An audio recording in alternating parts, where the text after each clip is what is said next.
Bonjour à tous. Alors, je suis là aujourd'hui pour vous parler de visualisation de données dans le web sans D3.js. C'est con parce qu'il y a D3.js dans le titre, mais en fait on va parler de tout sauf de D3.js. C'était bien tape à l'œil, c'était mesquin. Désolé. Je m'appelle Alexis Jacomi et je suis développeur front, plutôt orienté visualisation de données justement, chez Matelot à Nantes, où on développe justement une solution d'exploration de données web sans D3.js. Et c'est plutôt cool comme métier de bosser dans la data viz aujourd'hui, puisque tout le monde veut de la data viz. On entend tous parler de big data, de business intelligence, de data journalisme, Internet of Things. Toutes les boîtes, elles engrangent de la donnée. Et les décideurs veulent voir ces données pour pouvoir prendre des décisions. C'est leur métier. Et donc nous, on a plein de boulot. Et on peut résumer très facilement ce que c'est qu'une visualisation de données. Sans vraiment rentrer dans le détail technique, il faut un design, un algorithme et un moteur de rendu. Donc on essaie de voir quelles sont les données qu'on essaie d'observer, on va agréger la donnée pour obtenir des nombres, transformer ça en des nombres très simples à représenter globalement. On va designer ce qu'on veut et ensuite on va utiliser un algorithme de layout, de disposition. La majorité du temps, en fait, on va appliquer une règle de 3. C'est toujours des règles de 3 quasiment qu'on fait, donc c'est pas besoin d'être un docteur en mathématiques et on utilise un moteur de rendu. Et en fait, c'est ça qui se passe. Les gens, ils utilisent D3.js à la place de tous les algos, ils font des rendus SVG. Et en 2017, alors qu'il y a des trucs super à faire en visualisation de données, tout le monde utilise les mêmes technos, qui ne sont pas forcément si fun à utiliser. Et c'est con parce que dans le web, on a plein de moteurs de rendu différents. Rien qu'au niveau des standards, on a CSS. Rien qu'avec CSS et DOM, on peut faire des choses complètement dingues, mais on a Canvas, SVG et WebGL pour faire de la 3D. On a des moteurs de rendu 3D, une abstraction par-dessus ce WebGL qui s'appelle 3.js qui est super, parce que WebGL c'est quand même vraiment galère à utiliser, et donc on a une lib utilisable. On a deux portages différents de processing, on a des moteurs qui viennent du jeu vidéo pour faire de la 2D. Bref, on a plein de technos trop cool. Et moi, quand on me demande de faire un formulaire à 2 balles, c'est chiant faire le formulaire à 2 balles, donc j'utilise la techno qui marche. Mais quand des fois on me demande de tracer des graphiques ou faire du rendu, bah, j'ai envie de me marrer. Donc je ne vais surtout pas utiliser D3.js, je vais plutôt utiliser les technos les plus stupides. Et c'est de ça dont je vais parler aujourd'hui. Toutes les démos sont sur GitHub, et n'hésitez pas à les regarder si ça vous intéresse. Alors, on va commencer par la heatmap. Heatmap ou carte de chaleur, c'est une visualisation qui est assez connue. Globalement, l'idée c'est de représenter dans un espace une densité de points. Donc il y en a des très simples, par exemple on peut simplement tracer une matrice et remplir chaque case de la matrice dans une couleur entre, je sais pas moi, jaune et rouge. Et rouge ça veut dire que c'est plus dense que jaune, et ça c'est une carte de chaleur. Après on peut faire des choses un peu plus chiadées comme on a là à l'écran, avec sur une carte on va avoir la densité, je sais pas, d'événements, des incidents ou des crimes, j'en sais rien, ou des personnes. Ce genre de choses, mais c'est aussi beaucoup utilisé en UX testing, par exemple, quand on veut représenter où c'est que l'utilisateur regarde sur l'écran, plutôt que de mettre juste un trait qui va faire le circuit, on va représenter la densité, c'est-à-dire combien de temps une personne elle passe à regarder tel endroit. Et pareil avec la souris. Bref, c'est assez utile, c'est plutôt chouette. Je vais faire une petite parenthèse. J'ai appris à développer avec Flash. Mais en fait, c'était super. On n'avait pas comme aujourd'hui plein d'outils, genre tout le monde en JavaScript, on connaît un peu ce truc. Ouais, JavaScript c'est pourri, mais en fait maintenant on a 3 solutions. Donc il y a ceux qui font du Angular, ceux qui font du Vue, ceux qui font du React. Il n'y avait pas tout ça, on avait juste le langage pourri. C'était assez cool parce que du coup les gens ils créaient tout le temps leur propre méthode par-dessus. Il y avait plein de techniques que je ne découvre pas du tout dans le web aujourd'hui, parce qu'en plus c'est performant le web, donc on n'a plus trop de problèmes de perf, mais il y a 4 ans, il y a 5 ans, quand on voulait faire des trucs un peu chiadés dans le web, il fallait utiliser Flash. Et les gens étaient vachement plus créatifs dans les solutions qu'ils trouvaient. Par exemple, l'API de tracé était beaucoup plus riche et varié. Il y avait des équivalents de Canvas et de SVG, si on veut, et le SVG était vachement plus intégré comme le DOM qu'on connaît aujourd'hui nous, mais tout ça c'était vachement plus interopérable que ce qu'on a aujourd'hui. Donc si par exemple à un moment on se retrouve avec un DOM qui est trop chargé dans nos applis Flash, on trace tout dans un canvas, ça nous donne une image, donc on n'a plus de DOM, et on continue à recréer des éléments par-dessus. Et ça, les utilisateurs, ils ne le voyaient pas. Alors bien sûr, aujourd'hui, si on fait ça dans du web, les gens nous font mais le SEO, l'accessibilité. Mais on était dans Flash, donc tout ça, ça n'existait pas, c'était très cool. Et il n'y avait aucune bonne pratique, donc toutes les pratiques étaient des bonnes pratiques. Donc en fait, c'était vachement cool. Et c'est ce genre de tricks qu'on va utiliser là pour justement... Enfin, des trucs qui viennent vraiment des flashers pour faire des trucs assez cool avec les techno web qu'on connaît aujourd'hui. Donc on va commencer par faire un peu de cuisine. Pardon, non. On va faire des metaballs. Pardon, à chaque fois je me plante. Les metaballs, ce sont c'est un algo qu'on utilise pour tracer des formes fluides ou des formes organiques. Ça peut être utilisé dans les jeux vidéo. Par exemple, là, c'est des metaballs 3D qu'on voit à gauche qui viennent de Portal 2. En bas, c'est comment on représente des boutons. Alors, on va faire des ronds et avec des filtres CSS, plus ou moins, on va essayer de les lier en un truc un peu plus organique, fluide. Ou si vous voulez tracer des lavalampes, comme à droite, c'est ce genre d'algo qu'on va utiliser. Il y a un type qui a écrit un super article là-dessus sur des algos, justement, à jour, y compris celui que je vais présenter, pour tracer les metaballs, si ça vous intéresse. Ça date d'il y a un mois et demi, et ça reprend assez bien le sujet. On va faire un peu de maths. On va apprendre à tracer un disque. Donc, on veut tracer un disque sur un... Donc on a un canvas, hein, se rappeler, c'est une matrice avec plein de pixels. Et on veut tracer le disque de rayon R0 et centré en X0, Y0. Ce qu'on va faire, c'est qu'on va écrire une équation. Si je prends un pixel qui est positionné en XY, pour savoir s'il est dans mon disque ou pas dans mon disque, je regarde la première formule. Il faut que la distance entre mon pixel et le centre du disque, ou plutôt la distance au carré, soit inférieure au rayon au carré. Ok, ça va. On change un peu la formule pour obtenir la formule du bas. Ce qui est bien avec la formule du bas, c'est qu'il y a un côté qui est constant. Imaginons qu'on veuille tracer plusieurs disques. Si on veut tracer plusieurs disques, on obtient la formule d'en haut. Ça veut dire que je prends mon pixel qui est en XY, et pour tous les disques positionnés en X, I, YI et de rayon RI, il faut qu'il y en ait au moins un dans lequel mon point soit dans le cercle. Donc ça veut dire que le max de cette formule soit supérieur ou égal à 1. L'équation pour les metaballs, c'est très simple. Au lieu de faire le max, on fait la somme. Ça veut dire qu'un point qui est presque dans deux disques, il est dans la metaball. C'est simplement ça que ça veut dire. Si on trace pour deux disques la formule, en rouge on obtient les deux disques, et juste en faisant la somme au lieu du max, on obtient la metaball. Super, tout le monde comprend comment on fait une metaball maintenant, et c'est pas si compliqué, c'est cool. Mais si pour chaque pixel, je dois calculer pour chaque pixel la distance à chacun de mes centres, de mes disques, etc., ça marche pas, c'est pas très cool. Donc on va pas faire ça. Et en plus, on n'a pas vu l'anti-aliasing. C'est-à-dire que qu'est-ce qui se passe quand mon pixel il est presque dans le cercle, ou il est dans le cercle, mais pas entièrement. Et là, on l'a pas, donc on a des pixels qui sont noirs ou blancs, bref, c'est un peu naze. Donc il y a une première optimisation qu'on peut faire, ça s'appelle les marching cubes. Les marching cubes, c'est assez bien. En gros, ce qui se passe, c'est qu'on va grouper les pixels en blocs, donc on a beaucoup moins de pixels. Par exemple, on va faire des pixels de 10 par 10, j'en sais rien.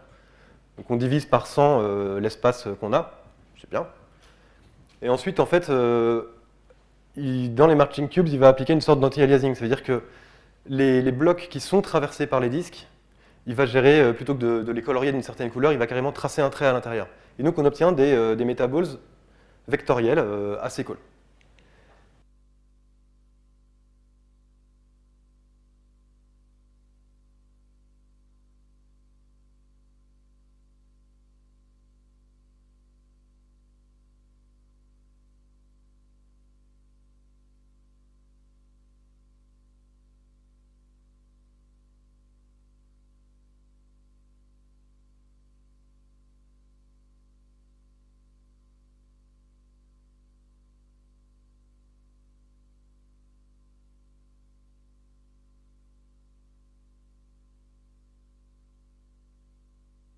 Test, super. Merci beaucoup. Donc c'est toujours trop peu performant et puis ça a l'air chiant à coder. Mais les flashers, ils sont bien plus malins. Ils utilisent le GUI effect. Ça veut dire effet gluant. C'est pas un monsieur GUI, et j'ai vraiment cherché ce mec et c'était triste. L'effet gluant, tout simplement. La magie, attention, à gauche on a des disques, On applique un flou sur l'image, ça nous donne le truc du milieu. On réapplique un contraste et ça nous donne l'image de droite. On a nos metaballs. C'est aussi simple que ça. On comprend comment ça se passe. En fait, quand on passe au truc flou, ça diffuse. C'est-à-dire qu'il y a des points qui n'étaient pas dans le disque qui vont quand même être un peu coloriés. Parce qu'ils étaient proches du disque. Et du coup, un point qui est proche de deux disques, avec le blur, il se retrouve avec un niveau de luminosité, là, dans la deuxième image, qui est supérieur à s'il était proche que d'un seul disque. Et donc, quand on réapplique derrière le contraste, bah, ce point, il se retrouve en fait dans la forme. Alors ça, à coder, c'est cool, parce qu'on a les filtres en CSS. On a un filtre blur et un filtre contraste, et du coup, juste en CSS, on peut tracer des metaballs. Et ça, quand on essaie de faire des metaballs, c'est pas du tout ce qu'on fait spontanément. On va essayer de regarder les algos, on va faire un canvas, on va tracer les trucs, ça va être chiant. En fait, pas du tout. Les flashers, ils résolvent les problèmes de manière beaucoup plus pragmatique. Et ça, c'était cool. Du coup, on va utiliser cette technique pour tracer une heatmap. Donc là, cette démo, il n'y a vraiment pas de JS. Ça, c'était cool. Et c'est juste des divs avec un border radius, un filtre blur, un filtre contraste. Pour les heatmaps, bon, on va faire un petit bout de code pour tracer des points, on fait un nuage de points. En gros, là, ce qu'on va faire, c'est qu'on a des données, on va tracer un plan XY, on va tracer des points, et après, on va appliquer les filtres pour essayer de refaire un truc un peu plus densité. Donc, un petit bout de code pour afficher des points, on crée des divs, on les ajoute dans un conteneur, pas très fou. On fait la fameuse règle de 3, l'algorithme de la visualisation de données, pour positionner en hauteur et en horizontale. Très bien. On applique le filtre. Alors là, c'est un filtre un peu plus costaud, c'est-à-dire que au lieu de faire simplement, on va appliquer un pixel, il va être soit blanc, soit noir. On va avoir différents niveaux de gris.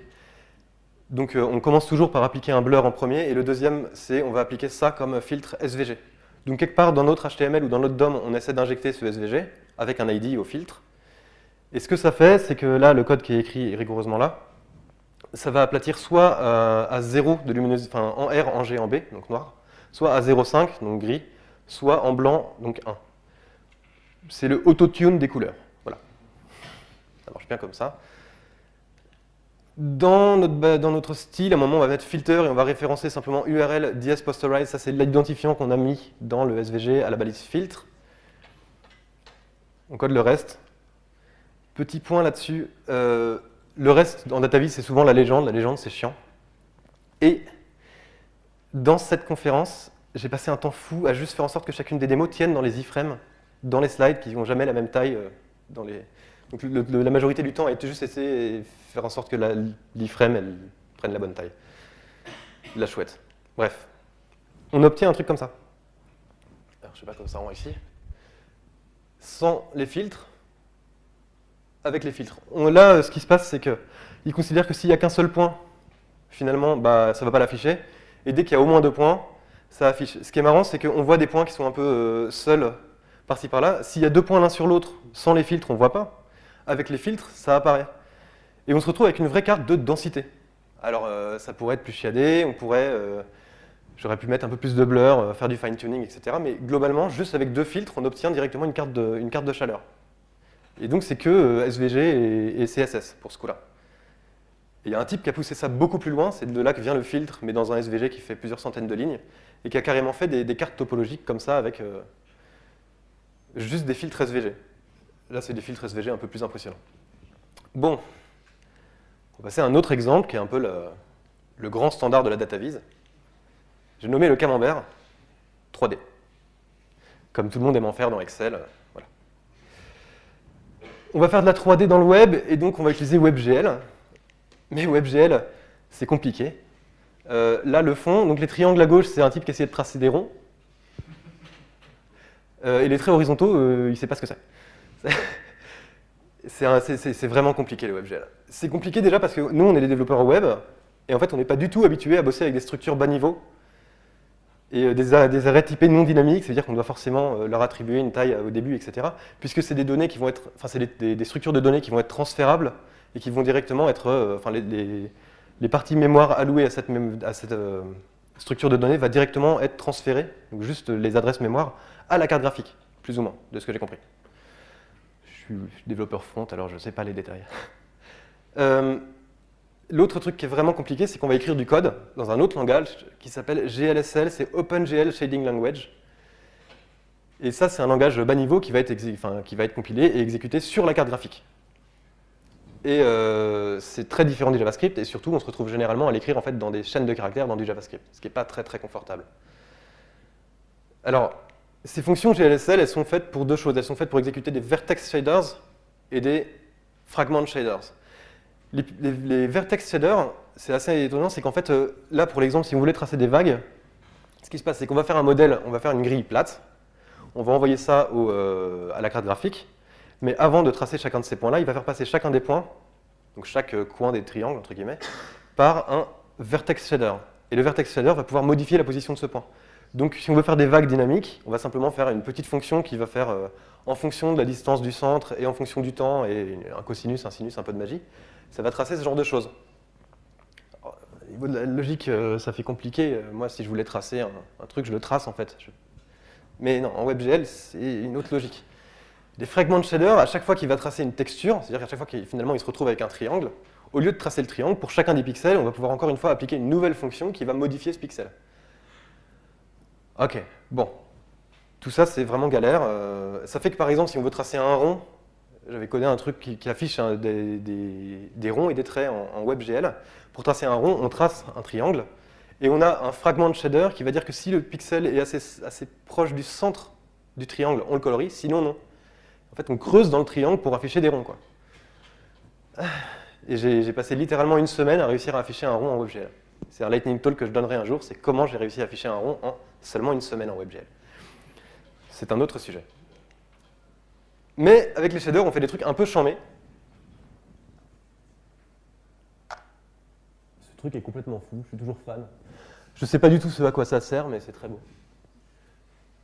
Et là, c'est juste, en fait, il y a une texture, c'est-à-dire qu'il y a un grand rectangle et des algos qui passent dessus et qui va, avec un peu de magie, afficher ce genre de choses. Bon.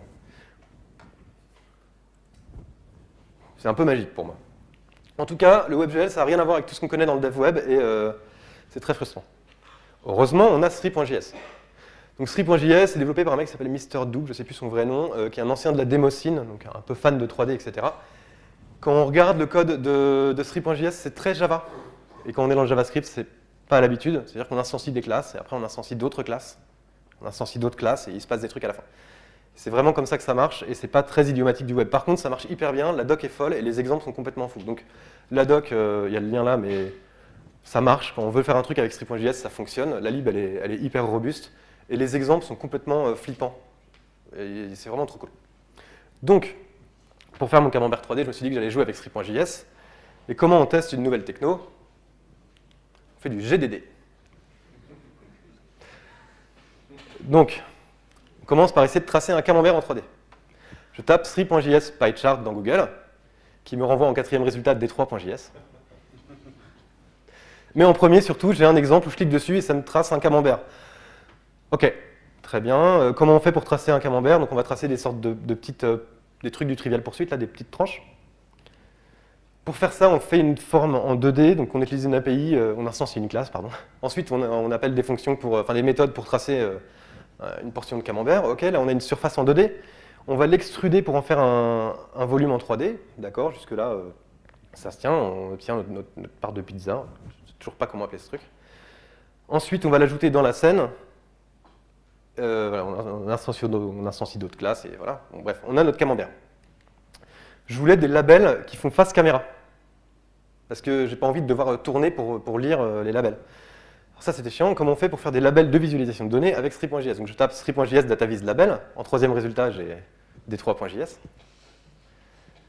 Mais en premier résultat, j'ai un post d'une boîte qui s'appelle Beaucoup et qui a fait un super post qui reprend une visualisation de données qui avait été faite par le New York Times et où justement les labels, je me rappelle, étaient face caméra. Donc très bien. La visualisation du New York Times, c'était plus ou moins ça. C'était une superbe courbe 3D avec en fait du storytelling qui fait qu'à chaque fois, on montrait des tranches différentes. C'était vraiment très bien foutu. Ça marchait très très bien. Et les labels étaient toujours face caméra. Donc je regarde un peu le code, ok, comment il fait. Ce qui se passe, c'est qu'il va utiliser un truc qui s'appelle les sprites. Là, je suis à jour. Très bien. On va tracer directement dans un canvas notre texte, un canvas HTML5 tel qu'on le connaît. Ensuite, on va récupérer plus ou moins l'image du canvas. Ensuite, on va instancier des classes de Sri.js. Et à la fin, ça va nous donner un sprite. Et ce sprite, si on le positionne en 3D dans l'espace, il va toujours être face caméra. Très bien. Et on a dit 3D. Genre 3D. Donc on va essayer de faire un truc avec un anaglyphe. Donc je recherche Sri.js anaglyphe démo, et Google me donne encore un résultat super qui marche. Alors, petit disclaimer sur l'image qui vient, je crois qu'il faut mettre les lunettes dans l'autre sens. Genre bleu à gauche. C'est pas moi, c'est un gif que j'ai trouvé pour illustrer, mais à chaque fois je me fous mal au crâne en le regardant, c'est à vos risques et périls. Je montre un tout petit bout de code, mais je vais le décrire après, je vais plutôt vous montrer la démo, le camembert, parce que c'est ça le fond du truc. Globalement, ce qui se passe, c'est qu'en fait, on va positionner 2 caméras dans Sri.js, et après on va essayer d'avoir, on a 2 images, on va les merger en une seule image pour obtenir l'image que vous voyez en rouge et bleu. Et donc le camembert 3D, la visualisation du futur, ça marche très bien, normalement.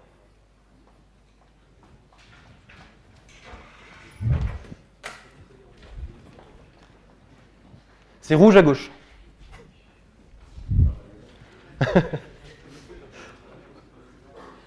C'est rouge à gauche. Oui, c'est bon. Alors, je laisse la démo un peu. Comment on fait pour merger les 2 images? Donc on a 2 images. Une image de l'œil gauche, une image de l'œil droit. Donc on a 2 matrices plus ou moins. Et on veut, nous, dans un pixel, transférer l'information de l'image de gauche et de l'image de droite. Ce qu'on fait, c'est qu'il y a plein de méthodes, mais la méthode que j'ai utilisée là, pour conserver une partie des couleurs, ce qu'on fait, c'est qu'on perd le canal rouge. Dans l'œil gauche, ça veut dire, dans le canal rouge, on va prendre les... Alors, pardon. Dans chaque pixel qu'on va colorier, on va mettre l'information du vert et du bleu de la caméra de gauche dans le canal rouge et l'information du vert et du bleu de la caméra de droite dans les canaux vert et bleu. Bref, on a un tout petit bout de code qui s'exécute dans un fragment de shader et ça obtient ça à la fin. Donc on perd le canal rouge, c'est-à-dire qu'on n'a que du vert et du bleu, mais ça marche pas trop mal.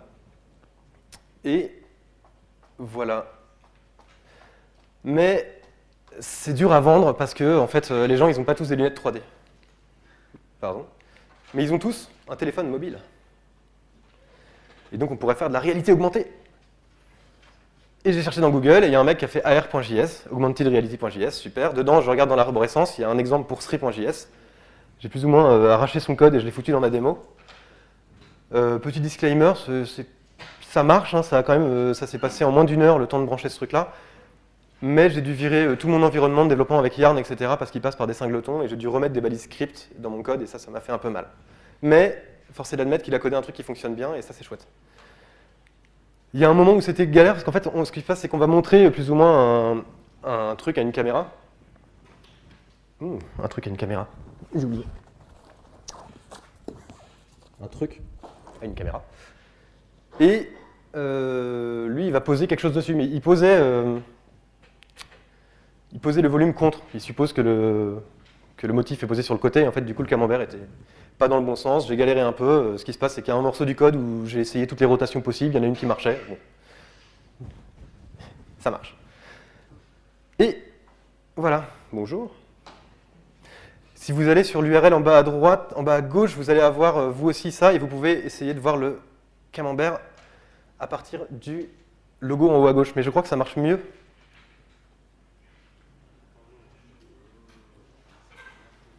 Ça marche mieux là que sur mobile. Sur mobile, ça a fait des trucs chelous. Je crois que ça marche mieux sur mobile en paysage. Bon, ça se passe bien, hein. C'est cool. J'avais des gros doutes. Alors, j'ai dû réduire. Il y a eu quelques petits trucs à changer parce que c'était pas les mêmes performances. Ils tracent pas la grille avec les mêmes résolutions que les exemples d'avant. Donc, il y a eu plein de trucs compliqués à résoudre, des petits machins par-ci par-là. Mais globalement, juste en cherchant les solutions à tous ces problèmes-là, il y a déjà quelqu'un qui s'est tapé la résolution de chacun de ces problèmes, et avec Google, on arrive à faire ce genre de démo en quelques heures. Et ça, c'est assez cool. C'est réactif, c'est chouette. Alors,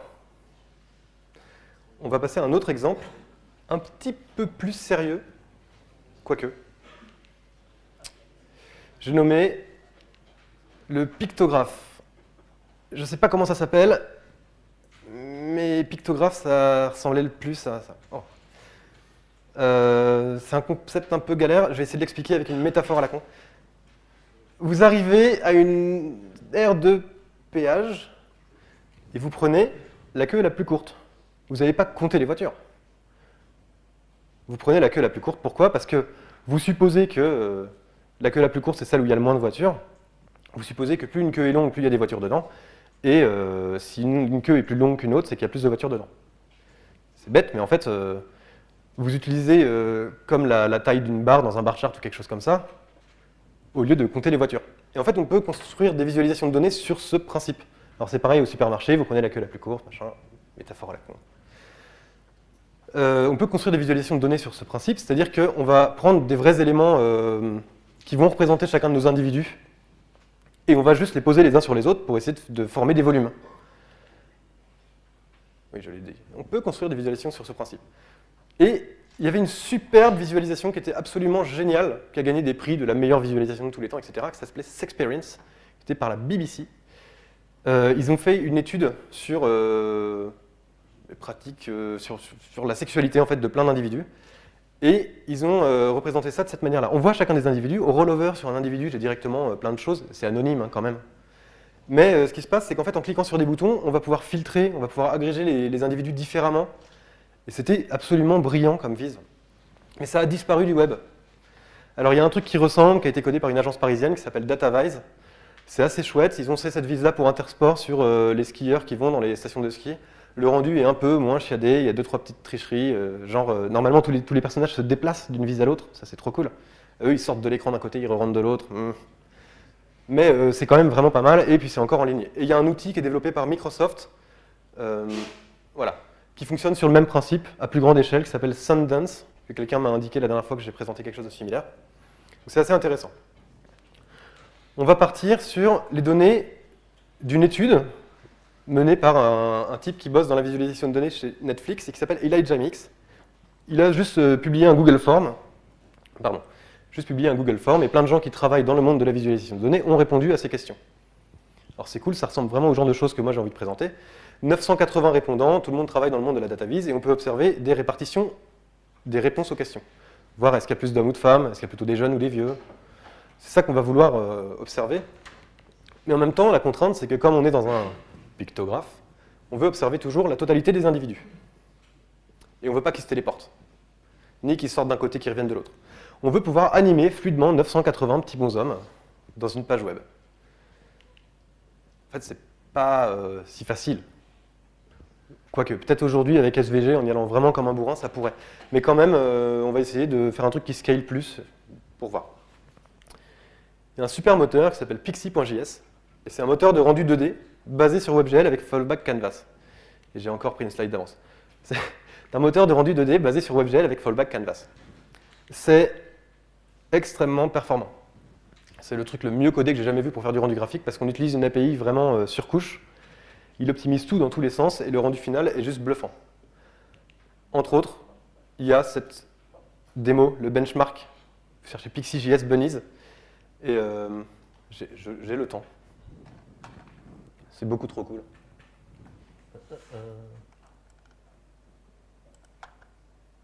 Je clique et ça va spawner des lapins. Voilà. En haut à gauche, il y a le framerate.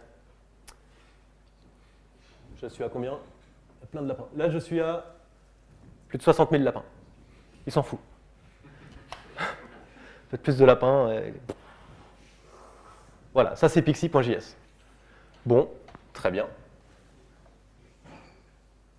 Eh ben, ça m'a l'air costaud comme techno, on va partir avec. La doc est bonne, comme 3.js, il n'y a rien à dire. Il y a pas mal d'exemples, c'est une techno qui est un peu plus jeune quand même, donc c'est moins fourni que 3.js, mais puis ça résout un problème qui est moins important. Genre faire du rendu performant 2D, c'est pour les jeux vidéo. Faire du rendu 3D tout court, des tas de gens en ont besoin. Mais globalement, encore une fois, c'est un bonheur de bosser avec. Et de toutes les libs que j'ai présentées depuis le début, ça a été le truc le plus efficace. J'étais bluffé.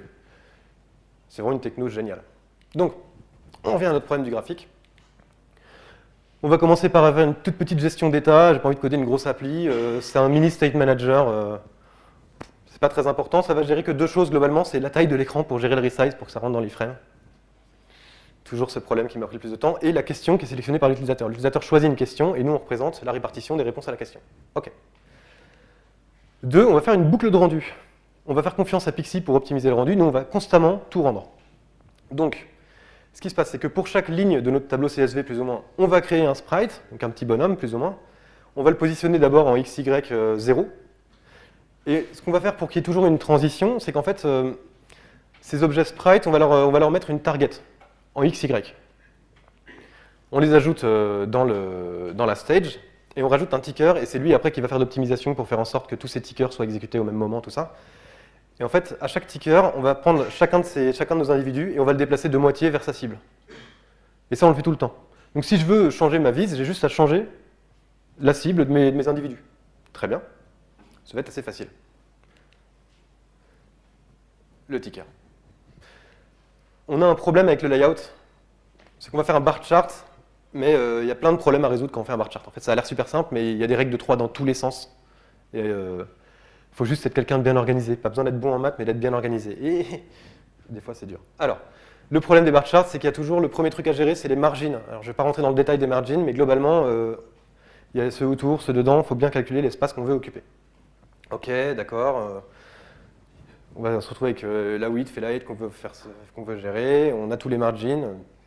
Mais le vrai problème qu'on a à résoudre là, qui est vraiment, vraiment, vraiment compliqué pour le coup, c'est que si je stack simplement mes individus, potentiellement, ils vont sortir de l'écran vers le haut, si j'ai une répartition qui est genre loi de puissance.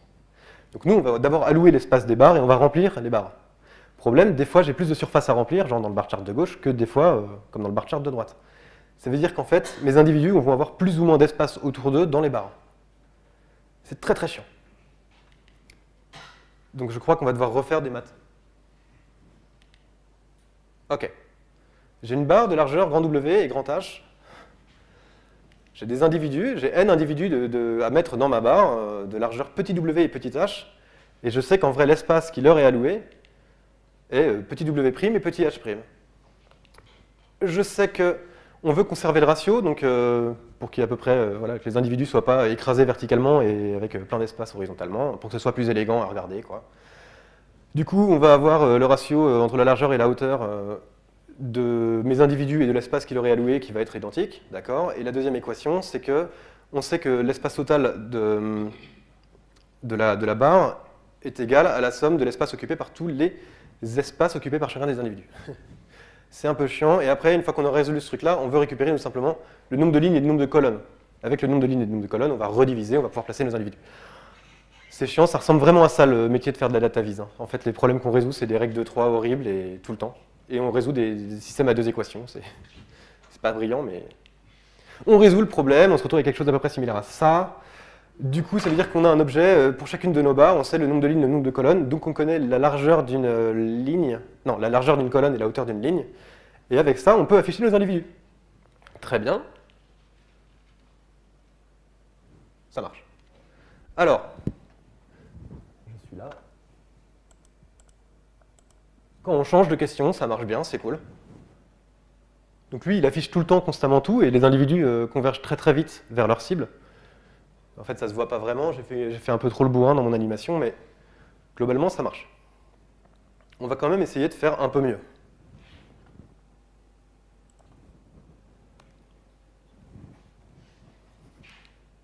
Okay. On veut quelque chose d'un peu plus organique, c'est des petits bonshommes, on aimerait que ce soit un peu plus cool. Donc, chacun, quand on le crée, va avoir une vitesse en X et en Y, qui n'est pas forcément la même. Et à chaque fois qu'en fait on va déplacer l'individu vers sa cible, il va se déplacer en fonction de cette vitesse. Vous voyez la science, hein, donc je sais que c'est un nombre aléatoire entre 1 et 21, ça c'était bien. J'en ai testé des dizaines et entre 1 et 21 c'était bien. Bon. Ça marche, c'est cool. On voit en dessous comment on utilise la speed pour faire se déplacer, etc. Ça marche bien. Comme en plus ils ne se déplacent pas pareil avec la même vitesse en X et en Y, des fois ils vont faire plutôt des courbes. Trop bien. Ensuite, on va quand même rajouter un petit truc, c'est que c'est des bonshommes et c'est des individus, donc ils sont vivants, donc ils n'arrêtent pas de bouger. Donc constamment, je leur rajoute une toute petite vibration après avoir fait donc chacun se déplace vers sa cible et après il se décale un tout petit peu en XY et il tourne un tout petit peu. Ça vaut ce que ça vaut, ça marche, ça donne un côté un peu plus organique. Et mes carrés colorés de tout à l'heure, ils étaient un peu nazes. Alors on va faire un truc plus stylé. des sprites un peu plus funky avec un générateur de petits bonshommes en pixel art. Avec des heuristiques très fortes du genre couleur de peau aléatoire. Parce qu'il n'y a pas de... Voilà. La tête, j'ai juste colorié des pixels et du coup ça me donne des matrices où... Alors c'est quoi 1, 0, 4, 1 Ça doit être un rectangle. Je crois que chacun des petits tableaux, là c'est un rectangle pour les jambes, etc. Je trace tous ces trucs-là de la couleur de la peau. Après on va faire les vêtements et pour les vêtements pareil on a encore utilisé des heuristiques très scientifiques. Par exemple, les jeunes ils sont en t-shirt. Les vieux ils sont en veste et chemise. Une partie des filles ont les cheveux longs.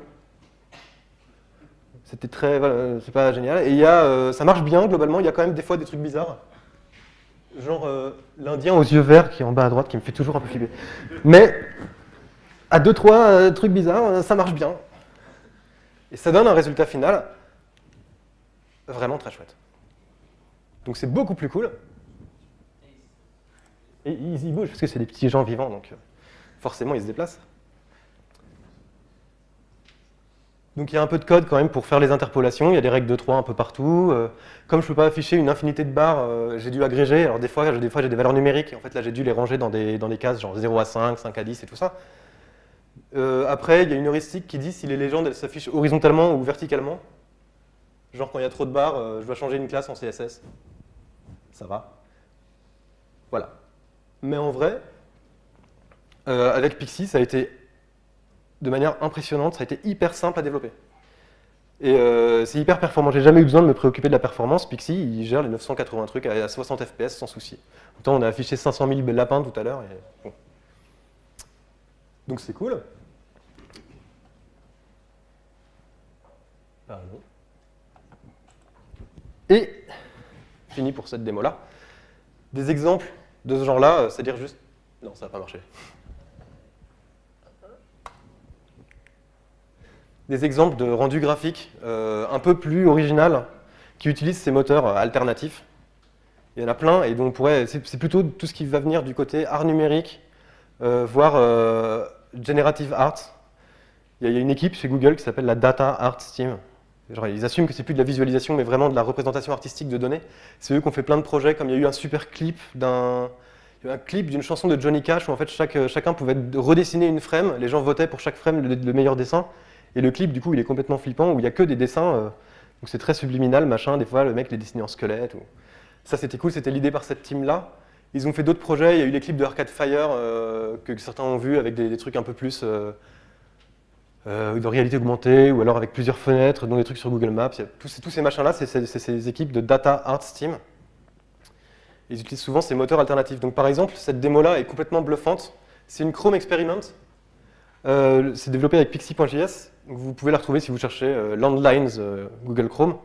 L'idée, c'est que vous pouvez plus ou moins diriger le petit trait, le petit point, et ça va tracer des courbes. Et en temps réel, il va charger des images sur lesquelles la courbe est présente. Moi, on me demande de coder ça, je ne sais pas comment faire. Mais avec Pixie.js, c'est hyper fluide, même avec une connexion moyenne, c'est complètement bluffant. Encore une autre démo qui est complètement dingue. Alors là, voilà, pour bien comprendre, c'est le marathon de Berlin. Et en fait, chacun des coureurs est représenté. C'est simple, hein, comme ça, on prend une techno qui scale et en fait, on voit directement comment tous les gens ils se déplacent. Et ça, c'est sur un média. Donc, c'est développé quand même sur un site où les mecs, ils ont des contraintes il faut que ça tourne sur tous les PC, quoi. Enfin, sur tous les navigateurs. Et avec Pixie, ils arrivent à faire des choses comme ça. Une autre démo qui est sympa, un peu moins sympa, mais quand même pas mal, c'est un truc qui réagit à de la musique. C'est développé avec Paper.js. Paper.js, ce qui est bien, c'est que ça va faire du rendu bitmap. Mais il y a quand même une surcouche par-dessus pour gérer de la collision, etc. Le problème quand on bosse en canvas plutôt qu'en SVG, c'est que c'est plus performant parce qu'on n'a pas la mémoire des objets. Une fois qu'on a tracé un truc, il est dans notre image, mais on l'a plus en mémoire. Lui, il garde une structure mémoire qui nous permet quand même de déplacer des éléments, de détecter quand c'est que l'utilisateur clique dessus, ce genre de choses. C'est pas mal, et pour ceux qui ont utilisé Illustrator, je sais qu'il y a quelques années, il y avait un module de scripting d'Illustrator qui s'appelait Scriptographer, qui était assez cool parce que ça permettait d'automatiser certaines tâches répétitives qu'on fait dans Illustrator. C'est les mêmes gens et c'est à peu près la même API. Et mon petit favori? Non, pas mon petit favori, c'est pas le même, pardon. Ça, c'est un truc qui affiche des couleurs dans tous les sens. C'est le genre de démo classique de processing qu'on fait faire à des étudiants de l'école de design de Nantes ou de... Voilà. Mais là, porté en JavaScript, donc c'est pareil, c'est des choses qui sont assez simples à développer, et encore une fois, c'est plutôt original. Et un moteur de rendu fluide développé à la main, un moteur de rendu fluide ASCII, pardon. Ce genre de choses utiles au quotidien. C'est cool, c'est trop bien de développer ce genre de trucs, et en fait, ça en fait apprendre vachement plus de choses sur les technos qu'on a que simplement faire du copier-coller d'éléments de Google. Je sais, c'est ce que j'ai fait tout à l'heure, mais ça n'a rien à voir. Et voilà, utiliser D3.js systématiquement pour résoudre tous les problèmes de rendu graphique, c'est bête, parce que c'est l'occasion de vraiment se marrer quand on fait de la visualisation de données, des graphiques et des trucs comme ça. Globalement, c'est ça ma conclusion, hein, c'est que D3.js et SVG, c'est la valeur sûre, c'est bien, mais en fait, on a plein de solutions beaucoup plus fun, et donc on devrait en profiter pour passer des moments, utiliser des technos complètement débiles, et faire des trucs beaucoup plus chiants. Merci beaucoup.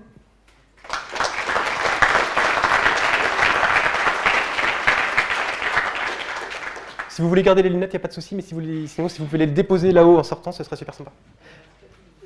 Est-ce qu'il y a des questions? Il y a un cadeau ici à faire gagner, un petit livre là. Ok. Pour les web designers. Ah, ça colle assez bien.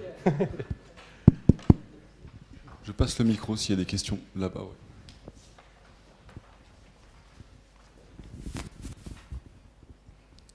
Moi, je voulais revenir un peu sur Pixie.js. Ouais. Est-ce qu'il y a un moteur de gravité? Parce que je sais que pour les jeux, c'est quand même quelque chose qui est parfois un peu difficile. Enfin, c'est quelque chose qui est un peu difficile à coder soi-même. Donc, Alors, des moteurs de gravité et des moteurs physiques, il y en a plein. Je crois que Pixie gère que le rendu, mais je suis pas sûr. D'accord. Je crois que c'est vraiment un moteur de rendu 2D accéléré. Par contre, je pense qu'il y a de la documentation directement. Si tu cherches Gravity Pixie, il va y avoir des gens qui te montrent comment tu vas interfacer un moteur physique avec. D'accord, on peut en rajouter un facilement. Ouais, je pense qu'il n'y a pas de problème. Il suffit que tu gères, tu fais Pixie, tu fais que le rendu graphique vraiment. Les interactions, de façon généralement, elles sont clavier et ce genre de choses. Et après, tu as tout ton moteur qui tourne sans rendu. D'accord. Je pense qu'au niveau de l'architecture, Pixie, ça devrait marcher comme ça. D'autres questions? Ah, ouais. Ouais, mais je crois que c'est pour la prise de son.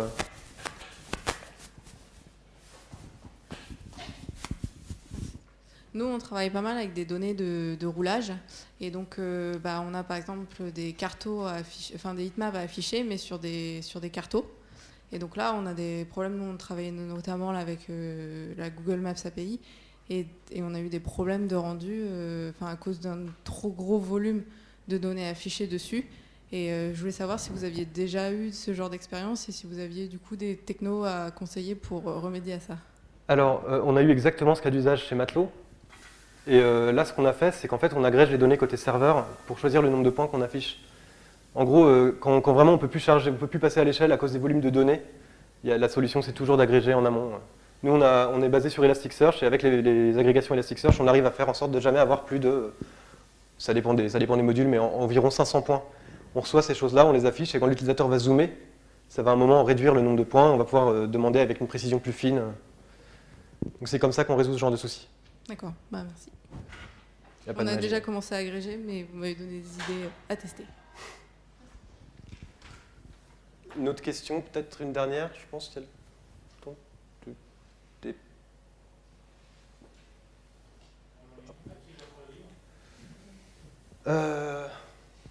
Pile ou face.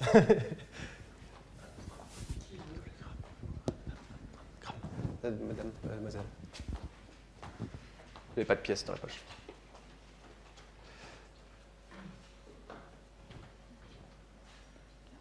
Très bien, merci beaucoup.